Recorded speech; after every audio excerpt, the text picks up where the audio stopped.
নমস্কাৰ সকলোকে মোৰ ফেচবুক পেজ সৌৰভ টিভিয়ালৈ আৰু মই আজি ঘৰৰ পৰা আহি আছিলোঁ আৰু চাওকচোন বতৰটো একদম ডাৱৰীয়া এফালে বৰষুণ আৰু এফালে জাহাজত এইদৰে আহি আছোঁ অফিচলৈ।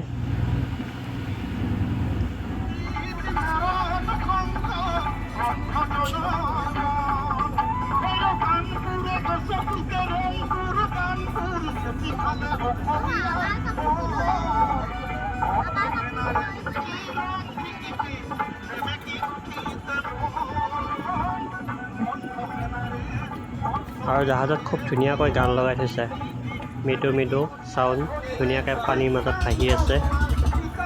আৰু এনেকৈয়ে আহি পালোঁ এয়া জাহাজ ঘাট মানে ফেঞ্চি ঘাট পালোঁ আহি। আৰু আজিলৈ লৈছোঁ বিদায়, পুনৰ লগ পাই আছোঁ অন্য এটা ভিডিঅ'ৰ সৈতে। অকণমান ক্লিপ আপোনালোকৰ বাবে এৰিলোঁ আৰু দেখুৱালোঁ।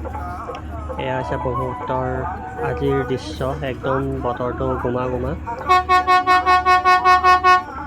চিপ চিপ বৰষুণ পৰিয়ে আছে। আৰু আপুনি অসমৰ কোনখন জিলাৰ পৰা বৰ্তমান চাই আছে আৰু তাত বৰষুণ দিছেনে কমেণ্টত জনাবলৈ নাপাহৰিব।